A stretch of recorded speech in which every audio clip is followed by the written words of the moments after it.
Conhecermos também o que países e democracias muito mais fortes que a nossa, a Constituição americana tem 231 anos, e na lei americana está lá expresso isso com clareza. Na lei do Reino Unido, Inglaterra, velha Inglaterra, também está sem nenhum, digamos, risco à liberdade de expressão, à democracia, que foi citado até que, em algum momento, a imprensa incita. Quer dizer, então, seremos nós. Eu sou jornalista, o senador Lazier é jornalista, aqui em categoria jornalista, nós também seremos criminalizados. Não, a imprensa divulga o que está acontecendo.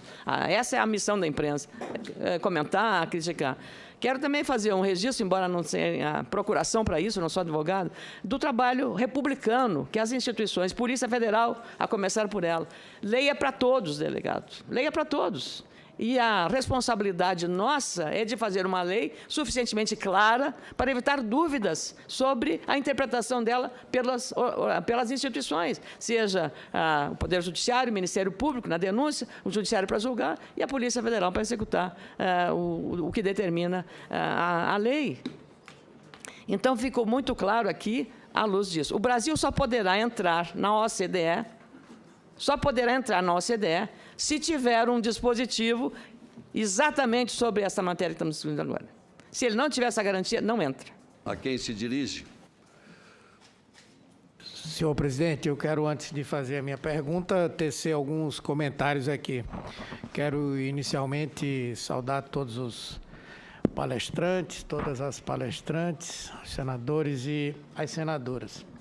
Em primeiro lugar, acho que nós temos que analisar aqui, já foi falado, que esse projeto não deveria nem estar tramitando, porque ele já foi objeto de avaliação nessa casa, ele já foi objeto da posição de vetos presidenciais, esses vetos foram mantidos, portanto, nós estamos legislando sobre coisas que nós já avaliamos, já analisamos e já nos posicionamos. Então, esse é um vício grave. Segundo, eu concordo com as colocações que foram feitas aqui, que da forma como essa proposição está apresentada, ela é muito aberta, ela permite uma ampla discricionariedade, que é algo muito negativo quando se trata de estabelecer a responsabilidade das pessoas.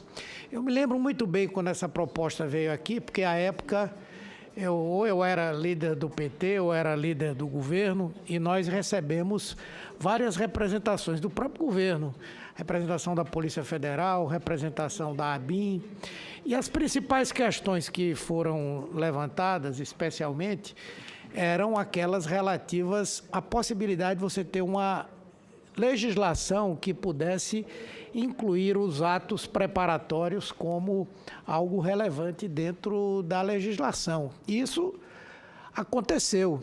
Quando se discutiu essa abrangência da motivação, não é? Nós conseguimos construir uma visão que depois o Congresso Nacional ratificou de que isso não deveria compor. Eu fico me perguntando, foi falado aqui, peço um pouco da paciência de Vossa Excelência, o que é esse terrorismo interno que foi falado, não é? Quem são as verdadeiras vítimas, por exemplo, dos conflitos agrários no Brasil? Que eu saiba, nenhum proprietário de terra. Gente do MST, a gente vê aos montes assassinados, emboscadas, não é?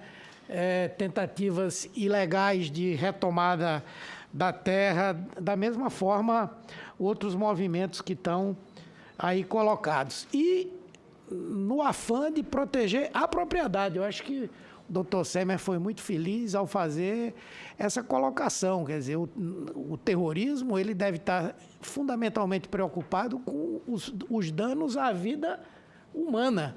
Com isso que está colocado aqui, o simples ato que, de alguma maneira, questiona a propriedade pode. E eu queria só fazer uma última colocação, é que muito mais grave do que esses movimentos que estão aí e que, na verdade, o que se quer, ao final, é criminalizá-los, tem muito mais repercussão sobre a possibilidade do Brasil se tornar alvo de terrorismo, algumas posições que se emitem sobre política externa.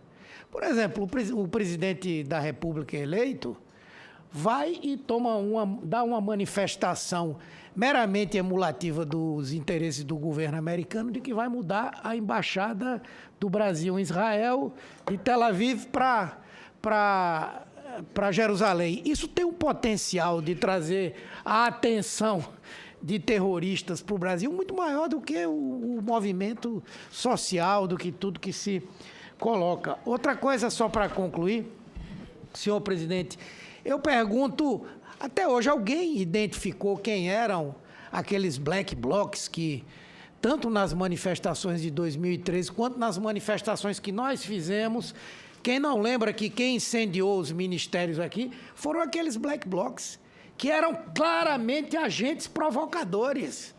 Eram agentes provocadores que fizeram esse tipo de coisa. Então, essa preocupação de identificar quem interessa também, eu vejo como muito importante. E eu queria que o doutor Semer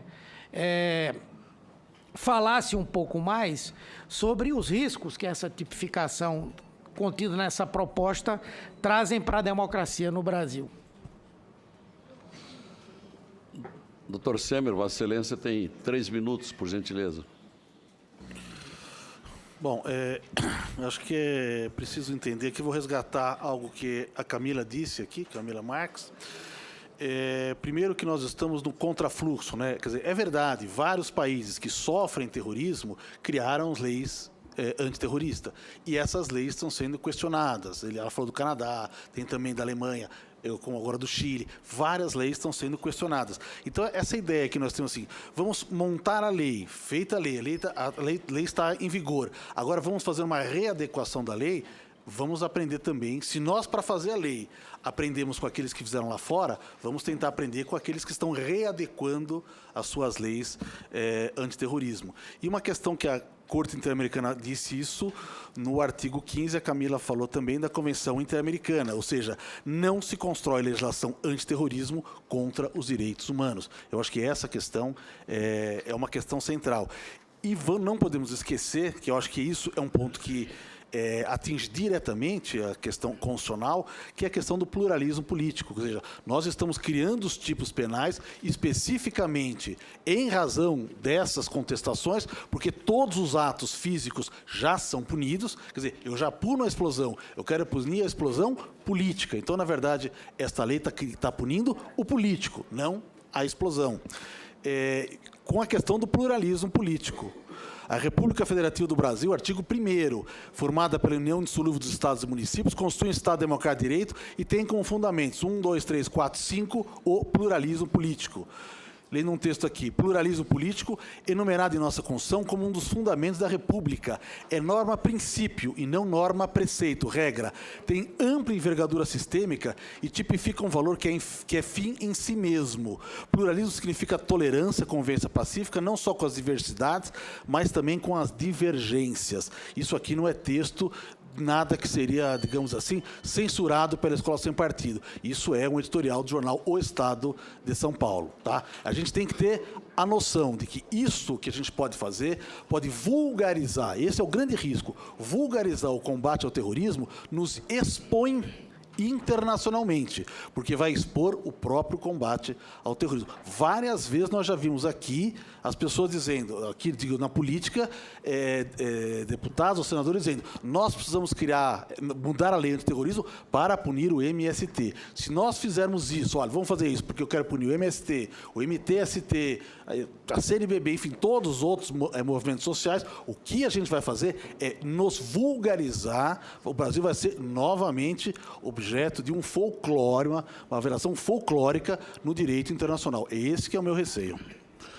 Obrigado. Em conclusão, inscrita por último a senadora Ana Amélia Lemos, eu apenas vou pedir a Vossa Excelência que, após a formulação da sua pergunta, que assuma o meu lugar para que eu também vá para o plenário fazer uma pergunta. Obrigada. E aí a senhora também fará as conclusões dos trabalhos. Obrigada, senador Lazier Martins, até autor do projeto, que está polemizado pela natureza dele.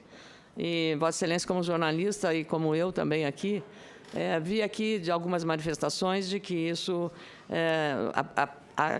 o grande valor, o grande patrimônio que temos da democracia é a liberdade de expressão. E vi aqui manifestações que escorre isso. Não, absolutamente, liberdade de expressão não está em jogo aqui, porque é um patrimônio que já conquistamos. Aqui é outra coisa que nós estamos tratando. Então, não há disso. Eu penso que, recapitulando o que foi, o que está no caput da lei, ela sintetiza isso e facilita também a eliminação desse contencioso que houve aqui nesse processo. Até pelo clima que o país está vivendo neste momento político, saído de uma eleição polarizada, uma eleição bastante radicalizada, eu diria. Então, eu acho que o senso comum, o senso médio, que foi determinado até pelos vetos apostos e que tiveram 300 votos dos deputados, amenizou a questão para evitar qualquer indício de que isso fosse criminalizar movimentos sociais. Então, o fato de que a Câmara ter derrubado com 300 votos até impediu que o Senado se manifestasse, porque houve uma consagração de que foi acertado os vetos apostos à Lei 13.260.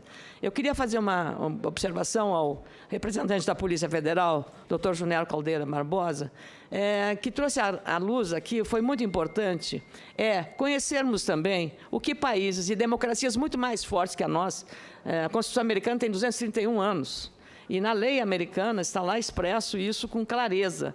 Na lei do Reino Unido, Inglaterra, velha Inglaterra, também está sem nenhum, digamos, risco à liberdade de expressão, à democracia, que foi citado até que, em algum momento, a imprensa incita.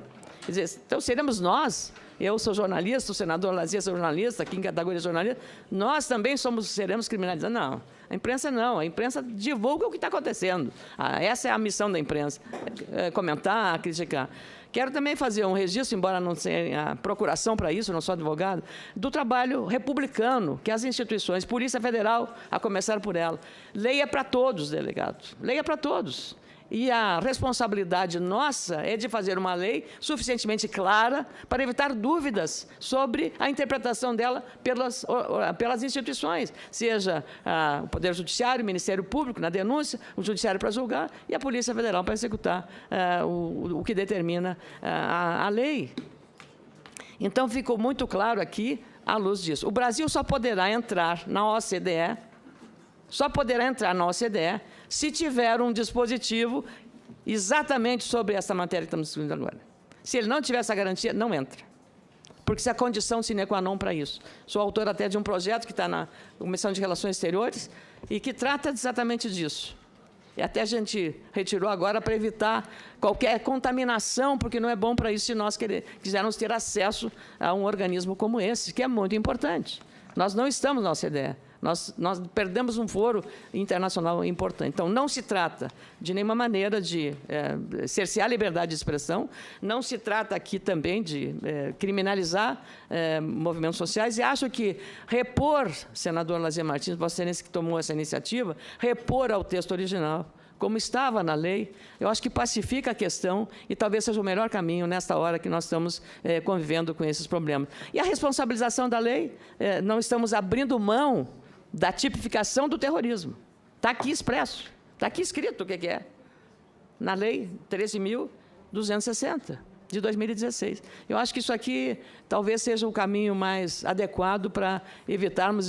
Esse país precisa, o mais de tudo, é ser pacificado. Nós estamos vivendo momentos de uma tensão que, às vezes, é retroalimentada, eu diria, artificialmente, por alguns motivos que muitos podem saber, muitos sabem, outros ignoram, ou até por vontade política não queiram aceitar o movimento que estamos vivendo. Então, é uma manifestação que eu tenho, eu apenas expresso essa minha modesta opinião dentro desse debate, agradecendo as exposições, fui parte da introdução aqui de um debate de movimentos sociais, de MBL, de outros movimentos também, que para abrir um pouco, não ficar só de um lado. Aqui a gente viu a predominância de um determinado lado para essa matéria, mas eu acho que deu um equilíbrio muito muito adequado para o debate desse projeto. Então, senador, essa é a minha posição. Não tem pergunta? Eu não tenho perguntas a fazer, porque penso que foram claros e o posicionamento meu